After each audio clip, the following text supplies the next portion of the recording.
Hello dear students, welcome to my channel maths with Puja.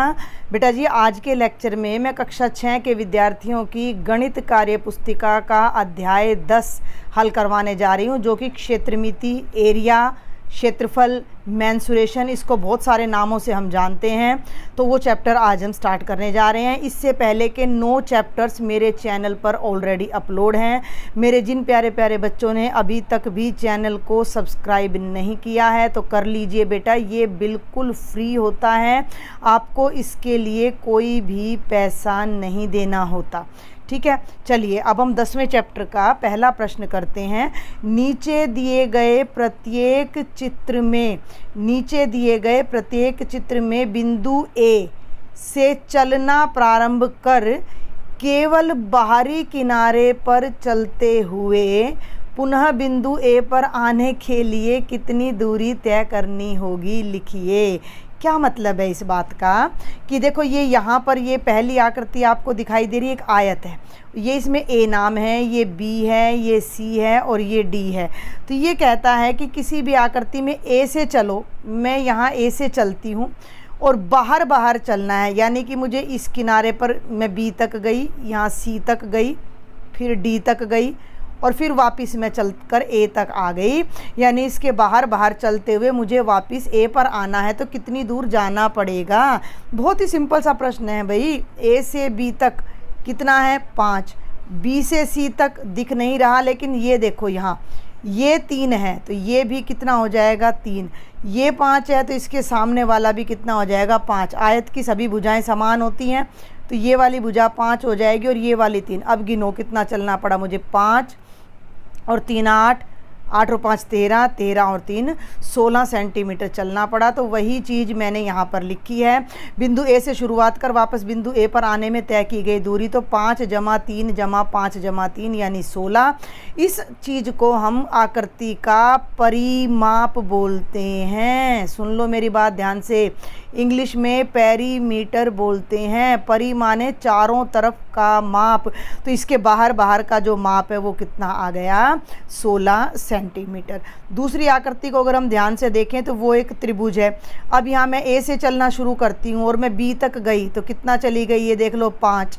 B से सी तक गई तो भी 5, सी से वापस ए तक आई तो भी 5। तो 5 जमा 5 जमा 5 कितना हो गया? 15 हो जाता है। ये हमारा ए से शुरू करके ए पर आने के लिए दूरी, और इसको फिर हम कह सकते हैं त्रिभुज ए बी सी का परिमाप बराबर है 15 सेंटीमीटर। मैं उम्मीद करती हूँ आपको समझ आ रहा होगा। अगर समझ आ रहा है तो अपने ज़्यादा से ज़्यादा कक्षा के स्टूडेंट्स को आपने शेयर करना है। चैनल सब्सक्राइब नहीं किया है तो उसको कर लो, ताकि जैसे मैं आपकी क्लास का कोई भी लेक्चर डालूँ तो आपको सबसे पहले मिल जाए। अब आ जाओ, ये आकृति एक पंचभुज है। ध्यान से देखो, ए बी सी डी ई और वापस ए। हर भुजा की लंबाई 3 है, 3 3 3 3 3। तो 3 को 5 बार जोड़ेंगे तो पंचभुज ए बी सी डी ई का परिमाप कितना आ जाएगा? 15 सेंटीमीटर। और ये हमारा है चौथा भाग। इसको थोड़ा सा इधर करते हैं। अब देखो चौथा भाग, ये एक बिल्कुल अलग आकृति है। भुजाएं कितनी हैं? देखो 1 2 3 4, मेरे पिंक पेन के साथ साथ चलना आप, 5 6 7 8 9 भुजाएं हैं। और इनमें से कुछ भुजाएं आपकी बुक में दे नहीं रखी थी, उनकी लंबाई तो वो मैंने यहाँ लिखी दी। जैसे ये वाली भुजा नहीं दे रखी थी तो ये 2 सेंटीमीटर है, ये नहीं दे रखी थी तो ये भी 2 सेंटीमीटर है। तो ये सभी भुजाएं मैंने यहाँ लिख दी हैं और इनको जोड़ो, 2 जमा 2 जमा 2 जमा 4 जमा 4 जमा 2 जमा 2 जमा 2, और इन सब को जोड़कर मैंने यहाँ पर लिख दिया है। और ये आप इसका आकृति का परिमाप 22 सेंटीमीटर आ गया है। थोड़ा और मैं बड़ा करके दिखाऊं तो इस तरह से आपने अपनी वर्कबुक में इसको भरना है। A B C D E F G H I का परिमाप कितना हो जाएगा? 22 सेंटीमीटर। ये पहले प्रश्न के 4 भाग थे। अब हम दूसरे प्रश्न पर आ जाते हैं। दूसरे प्रश्न में 2 बच्चियां दे रखी हैं।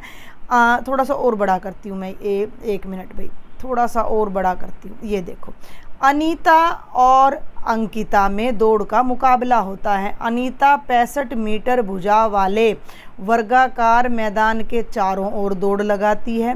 भाई आप देख लो, ये आपके सामने आकृति है, ये मैंने वर्ग बना रखा है जिसकी चारों भुजाएं बराबर है और चारों 65 है। तो अनीता तो इसके चारों ओर दौड़ रही है, जबकि अंकिता 35 मीटर लंबे और 25 मीटर चौड़े मैदान के चारों ओर दौड़ती है। दोनों मैदानों का उचित पैमाना लेकर चित्र बनाइए। तो ये चित्र मैंने यहाँ बना दिया है, आप थोड़ा और अच्छे से अपने उसमें बना लीजिएगा। भाई ये 65, ये भी 65, ये भी 65, ये भी 65 और ये 35 और ये 25। तो यहाँ तो अनीता दौड़ लगा रही है, तो अनीता कितनी दूर जाएगी? 65, 65, 65, 65, 4 बार 65। ठीक है, आगे प्रश्न भी पूछ रहा है, अनीता द्वारा दौड़ में तय की गई दूरी। तो 65 को 4 बार दौड़ा, तो 65 को 4 बार जोड़ लो या 65 को 4 से गुणा कर दो, एक ही बात होती है। तो 65 चौके 260 मीटर हो गया। जबकि अंकिता कितना जा रही है? भाई देख लो, ये 35, 25, फिर ये इधर वाला 35 और फिर इधर वाला 25, 35, 35, 70, 25, 25, 50, तो ये 120 मीटर आ जाएगा। ये रहा अंकिता द्वारा दौड़ में तय की गई दूरी, 35 जमा 25 जमा 35 जमा 25, 120 मीटर। किसने ज़्यादा दूरी तय की? तो अनीता ने 260 घटा 120, 140 मीटर की दूरी ज़्यादा तय की है। आगे बढ़ें, तीसरे प्रश्न को बड़े ध्यान से समझना है। चित्र में दिखाए अनुसार 7 खेत आपस में जुड़े हुए हैं। 7 खेत हैं, अलग अलग हैं तो वो अलग कहानी बनेगी, इकट्ठे हैं तो देखते हैं। हर खेत के चारों ओर तार की बाड़ बांधनी है। मान लो भाई ये पहला खेत है, 1, 2 और इसकी ये 3 भुजाएं हैं। ठीक है, 1 मीटर की दूरी पर बाड़ बांधने के लिए 5 मीटर तार चाहिए। अगर ये दूरी 1 मीटर है तो वो गोल गोल घुमा घुमा के तार को बांध रहा है इस तरीके से। तो कह रहा है कि 1 मीटर अगर खेत की लंबाई है तो मुझे 5 मीटर लंबा तार चाहिए। तो बताएं क्या बताना है। अब वो देखते हैं कि क्या बताना है। पहले तो इस चित्र को ध्यान से समझ लो, इसके अलग अलग भाग किए हुए हैं, 1, 2, 3, 4, 5, 6 और 7 भाग हैं। पहले प्रश्न को पढ़ो, बहुत ध्यान से देखना। देखो पहला भाग पहले देखते हैं। खेत 1 के चारों ओर बाड़ की कुल लंबाई। खेत 1 को मैं अच्छे से आपको समझा देती हूँ। बाड़ की लंबाई अलग है, तार की लंबाई अलग है। सुन लो मेरी बात को। ये है खेत नंबर 1, हो गया। ये इसकी बाड़ है, दीवार है चारों तरफ। तुम्हें बताना ये कितनी लंबी है। तो ये है भैया, यहाँ से पकड़ो, कलर चेंज कर दूँ अगर मैं, तो ये हिस्सा तो 4 मीटर है, ये हिस्सा 5 मीटर है और इसका ये वाला हिस्सा 4 और 2.5 मीटर है। आ रही है मेरी बात समझ में आपको? पक्का? भाई अगर मैं केवल इतने खेत की नंबर 1 की बात करती हूँ तो 4 जमा 5 जमा 4 जमा 2.5, ये नीला हिस्सा इतना लंबा है। तो इसको जोड़कर मैंने नीचे लिख रखा है, आप यहाँ से इसको देख सकते हो कि 4 जमा 5 जमा 4 जमा 2.5 यानी कि 15.5 मीटर। ऐसे ही खेत 2 के चारों ओर बाड़ की लंबाई मैंने लिख रखी है। खेत 3 की लंबाई 6 जमा 5 जमा 3, वेरीफाई कर लो।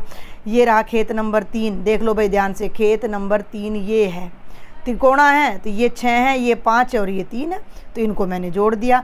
तो इस तरीके से मैंने सभी खेतों की चारों ओर की बाड़ की लंबाई यहाँ पर जोड़कर लिख दी है। ये कहानी समझ आ गई? आगे चलूँ, यहाँ वीडियो को पॉज करके आप अपनी वर्कबुक में इसको भर लेना, लेकिन पहले खुद ट्राई किया करो। कई बच्चे ऐसे कह देते कि मैडम आप समझाया मत करो, भर के दे दो। भाई समझाऊंगी नहीं तो आगे कैसे समझोगे फिर आप? आगे बड़ी क्लासेज में भी आपने पढ़ना है। आगे देखो, यदि इन 7 खेतों का मालिक एक ही व्यक्ति हो, केवल एक आदमी, और उसे 7 खेतों के चारों ओर मेड़ बांधने के लिए कितना तार खरीदना होगा?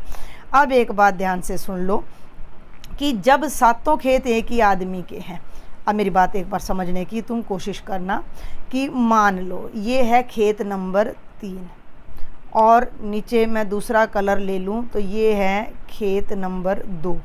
अब यहाँ बाड़ लगानी है तो ये जो दीवार है ना, ये खेत नंबर 2 में भी आ गई और ये खेत नंबर 3 में भी, तो तार तो इस पे एक ही बार लगेगा ना। तो इस दीवार को या तो हम खेत नंबर 2 में जोड़ेंगे या खेत नंबर 3 में। आ रही मेरी बात समझ में? इसी तरह मान लो ये खेत नंबर 5 है, ठीक है बेटा, और ये हमारा खेत नंबर 4 है। तो इनकी भी जो ये वाली दीवार है ना, ये जो मैं गाड़ी कर रही हूँ, ये सांझी है, तो ये या तो खेत नंबर 4 में जुड़ेगी या 5 में। तो इस तरीके से अगर ये पूरा खेत एक ही आदमी का हो तो मैंने देखो ये छोटे छोटे निशान लगा रखे हैं, ये 1 2 3 4 5 6 7 8 9 10 11 12 13 14 15 16 और 17। इन 17 भुजाओं की लंबाई को हम जोड़ेंगे, जिससे हमें पूरे खेत की बाड़ पता लग जाएगी। सुन रहे हो मेरी बात को? और फिर 1 मीटर बाड़ के लिए 5 मीटर तार चाहिए, तो उसको फिर हम 5 से गुणा कर देंगे। तो ये देखो मैं पढ़कर सुना देती हूँ। कई बच्चे कह देते मैडम समझ नहीं आता। समझ तो सब आता है आपको, बट आपको ये कि बस फटाफट अपनी नोटबुक में ना नकल उतारनी होती है, आपको समझना होता नहीं है। 7 खेतों के चारों ओर बाड़ की कुल लंबाई का मतलब 17 भुजाओं की लंबाई। तो ये 17 भुजाएं 5 + 4 + 5 6 5 4 8 3 2.5 4 3 4 3 5 5 8 4 यानी 78.5 मीटर। अब सुनो, 1 मीटर की दूरी पर बाड़ बांधने के लिए हमें 5 मीटर तार चाहिए। तो 78.5 मीटर के लिए हमें चाहिए 78.5 × 5 यानी 392.5 मीटर लंबा तार हमें चाहिए। फिर भी कोई डाउट रह जाए इस प्रश्न में तो एक आपके वीडियो के नीचे एक कमेंट बॉक्स होता है, वहाँ लिख सकते हो। वीडियो के नीचे मैं कुछ लिखती हूँ, उसको डिस्क्रिप्शन बॉक्स बोलते हैं। उस डिस्क्रिप्शन बॉक्स में मैंने आपके लिए व्हाट्सएप ग्रुप का लिंक डाला हुआ है, उसको ज्वाइन करके भी आप अपनी प्रॉब्लम्स मुझे भेज सकते हो। अब आ जाओ प्रश्न संख्या 4 पर। नीचे दिए गए प्रश्न में जो चित्र अधिक स्थान घेरता है उस पर टिक का निशान लगाओ। ये पहला प्रश्न साफ दिखाई दे रहा है, ये अधिक स्थान घेर रहा है। ये दूसरा है, बड़ा है, ये अधिक स्थान घेर रहा है। अच्छा भैया, चौथे में भी बिल्कुल साफ दिख रहा है कि ये अधिक स्थान घेर रहा है, लेकिन तीसरे में थोड़ा ध्यान देना, इसमें 12 भुजाएं और इसमें 10 हैं, तो ये वाली आकृति ज़्यादा स्थान घेर रही है। अब 5वें पर आ जाओ। नीचे ग्रिड पर कुछ आकृतियां बनी हुई हैं, वर्गों को गिनकर इनका क्षेत्रफल ज्ञात करें। आसानी के लिए 2 आधे वर्गों को मिलाकर एक वर्ग के बराबर गिन सकते हैं। तो देखो मैंने गिन रखा है। पहले इस आकृति पे आ जाओ। देखो 1 2 3 4 5 6 7 8 9 10 11 12, तो 12 वर्ग हो गया। इसमें पूरे गिन में 1 2 3 4 5 6 7 8 9 10 11, तो इसका क्षेत्रफल 11 वर्ग हो गया। और आगे चलो इस ट्रायंगल पर आ जाओ। 1 2 3 4 5 6 तो पूरे हैं, ध्यान से सुनना मेरी बात, 6 तो पूरे हैं। अब मैं ले रही हूँ ग्रीन कलर आधे आधों के लिए, ये आधा और ये आधा मिलके 1 हो गया 7, और ये दोनों मिलके 1 हो गए, तो इसका क्षेत्रफल हो गया 8 वर्ग। और इसी तरह से मैं लास्ट वाले का निकालूंगी क्षेत्रफल। 1 2 3 4 5 6 7 8 9 10 11 12 13 14 तो पूरे हैं। इधर वाला और इधर वाला आधा मिलके 1 हो गया 15, और ये दोनों आधा मिलकर 1 हो गए, तो 16 वर्ग हमारा इसका क्षेत्रफल आ जाता है। अब छठे पर आ जाओ। नीचे दिए गए ग्रिड पर आयत बने हुए हैं, प्रत्येक छोटे वर्ग की भुजा की लंबाई, छोटा वर्ग का मतलब ये, इसको 1 सेंटीमीटर मानकर दी गई सारणी को भरिए। ये आयत बुक वाले ने खुद बना रखी है आपके लिए, इनके नाम पढ़ लो, ABDC PQRS और भाई LMNO, ठीक है ना। तो इस तरह से आयत बनी हुई है। तो ये कहता है कि सबसे पहले तो आपने आयत का नाम लिखना है, आयत का क्षेत्रफल बताना है, आयत की लंबाई बतानी है और आयत की चौड़ाई। तो अभी मैंने अभी ध्यान दिया कि जो पहली वर्ग है इसका नाम ABDC है, और इसका लंबाई गिन लो कितनी है। तो यहाँ से यहाँ तक के वर्ग गिन लो कितने हैं। तो 1 2 3 4 5, देख लो भाई, 1 2 3 4 5 तो लंबाई है और 3 इसकी चौड़ाई है, और 15 खाने बन रहे हैं, गिन लो 1 2 3 4 5 6 7 8 9 10 11 12 13 14 15। तो यहाँ आप ये ध्यान दे लेना कि इस आयत का नाम ABDC है। क्षेत्रफल 15 वर्ग सेंटीमीटर है, लंबाई 5 और चौड़ाई 3 है। इसको ठीक कर लेना भाई, ABDC लिखना। अब दूसरी पे आ जाओ। तो दूसरी का नाम है PQRS, इसकी लंबाई गिन लो, 1 2 3 तो लंबाई है, और 1 2 3 4 5 चौड़ाई है, 3 लंबाई है 5 चौड़ाई है, क्षेत्रफल 15 वर्ग सेंटीमीटर है। वर्ग सेंटीमीटर को सेंटीमीटर के ऊपर 2 लगाकर भी लिख देते हैं। तीसरी आयत का नाम LMNO है। इसकी लंबाई गिन लो 1 2 3 4 5 6 7 और चौड़ाई में 4 है, तो 7 लंबाई 4 चौड़ाई, 7 चौक खाने गिन लेना 28 आएगा। ऐसे ही ये चौथी आकृति है और ऐसे ही ये पांचवी आकृति है। आप गिनकर सीख कर जब इनको अपनी वर्कबुक में भरना। अब ये क्या कहता है, ध्यान से सुनो। क्या क्षेत्रफल लंबाई और चौड़ाई के बीच कोई संबंध है, वो बताइए। तो बिल्कुल तुम ध्यान से देखो एक बार। दो तरीके से मैंने क्षेत्रफल निकाला, 1 2 3 4 5 6 7 8 9 10 11 12 13 14 15। एक तो मैं 15 खाने गिनूँ और एक मैं सीधा क्या करूं, लंबाई 5 है, चौड़ाई 3 है, 5 को 3 से गुणा कर दूं तो भी तो मेरा क्षेत्रफल आ गया भाई। 15 खाने हैं अंदर, तो 5 तिये 15 आ गया मेरा क्षेत्रफल। तो वही चीज़ ये पूछ रहा है कि जो अगर हम लंबाई और चौड़ाई की गुणा कर दें तो भी हमारा क्षेत्रफल आ जाएगा। ये देख लो ना, 5 तिये 15, 3 पंजे 15, 7 चौक 28, 3 तिया 9, 9 पंजे 45। ठीक है, अब चलते हैं 7वें प्रश्न पर। निहाल के पास 3 सेंटीमीटर भुजा वाले बहुत से काले और सफ़ेद वर्ग हैं। ये काला वर्ग है और ये सफ़ेद। वह इन वर्गों को लकड़ी के बोर्ड पर चिपकाकर शतरंज का बोर्ड बनाना चाहता है। शतरंज का बोर्ड बनाने के लिए कितने काले और सफ़ेद वर्गों की ज़रूरत है, गिन लो। 1 2 3 4 और 8 खाने हैं, तो 32 ही तो काले वर्ग चाहिए और 32 ही सफ़ेद वर्ग चाहिए। अब इसके दूसरे भाग पर आ जाओ। इन वर्गों से शतरंज का बोर्ड बनाने के लिए कितने बड़े लकड़ी के बोर्ड की ज़रूरत पड़ेगी। देखो भाई, यहाँ कितने वर्ग लग रहे हैं एक लाइन में, 8 वर्ग लग रहे हैं। देख लो, 4 तो सफ़ेद है, 4 काले, तो 8 वर्ग इधर लग रहे हैं और 8 इधर, तो 8 मीटर लंबा और 8 मीटर चौड़ा, यानी कि 64 वर्ग मीटर का बोर्ड हमें चाहिए। और इसी का एक लास्ट भाग है कि यदि निहाल इस शतरंज के बोर्ड के चारों ओर 3 सेंटीमीटर चौड़ा फ्रेम लगा दे तो यह बोर्ड कितनी जगह घेरेगा। देखो, ये शतरंज का बोर्ड है। अब वो क्या करता है कि 3 सेंटीमीटर चौड़ा फ्रेम यहाँ लगाता है, 3 यहाँ लगाता है, 3 यहाँ लगाता है, इसको चौड़ा कर दिया। अब जो चौड़ाई 8 थी, जो चौड़ाई 8 थी वो 3 इधर और 3 इधर बढ़ गई, कितनी हो गई, 6 बढ़ गई। 6 बढ़ गई तो कितनी हो गई, 14 हो गई वो लंबाई। ठीक है ना, दोनों तरफ 3 3 लगा रहा है, तो 6 3 इधर बढ़ गई और 3 इधर बढ़ गई, तो 6 बढ़ गई, तो 14 लंबाई हो गई और 14 ही चौड़ाई हो जाएगी। तो आपने यहाँ पर इसको करना है 8 जमा, इसको एक बार हम यहाँ से साफ़ कर देते हैं। आप इसको नहीं भरोगे, मैं भरकर दिखाती हूँ आपको। ये आप नहीं भरोगे, मैं जो करवा रही हूँ अब उसको करना, आप इसको भूल जाओ। आप देखो आपने क्या लिखना है। आप लिखेंगे कि लंबाई कितनी हो जाएगी, नए फ्रेम, देखो नए फ्रेम की लंबाई 8 जमा 3 जमा 3 यानी कि 14 सेंटीमीटर। चौड़ाई भी कितनी हो जाएगी, 8 जमा 3 जमा 3 14 सेंटीमीटर। 14 लंबाई 14 चौड़ाई, तो क्षेत्रफल हो जाएगा 14 गुणा 14। और ये राइटिंग आपको बिल्कुल समझ आनी चाहिए। 14 और 14 की गुणा हो जाती है 196 वर्ग सेंटीमीटर। ये आपका आंसर आ जाएगा। ठीक है, और अब हम जल्दी से इसको इसी तरीके से करना है, वीडियो को पॉज करके ये भरना है। जो पिंक कलर से काट दिया ये आपने नहीं भरना है।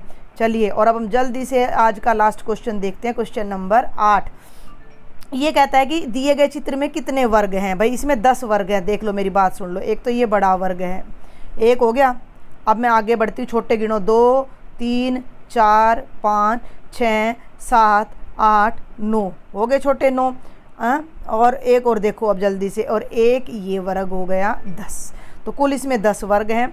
यदि छोटा वर्ग 1 सेंटीमीटर भुजा का है तो इस पूरी आकृति का क्षेत्रफल कितना है। देखो मेरी बात सुनो ध्यान से। यहाँ से मैं बीचों बीच एक लाइन और खींच लूँ और एक लाइन और खींच लूँ, तो ये वर्ग कितने बन गए इसमें, 1 2 3 4 5 6 7 8 9 10 11 12 13 14 15 16। तो इसका क्षेत्रफल कितना हो गया, 4 गुणा 4 यानी कि 16 वर्ग सेंटीमीटर। तो आज का लेक्चर मैं यहीं ख़त्म करूँगी। बाकी के क्वेश्चंस आपको नेक्स्ट लेक्चर में कराऊँगी। लेक्चर समझ आ रहा है, आपको हेल्पफुल लग रहा है तो शेयर कर देना भाई, और सब्सक्राइब नहीं किया है तो जल्दी से सब्सक्राइब भी कर लें। Thank you.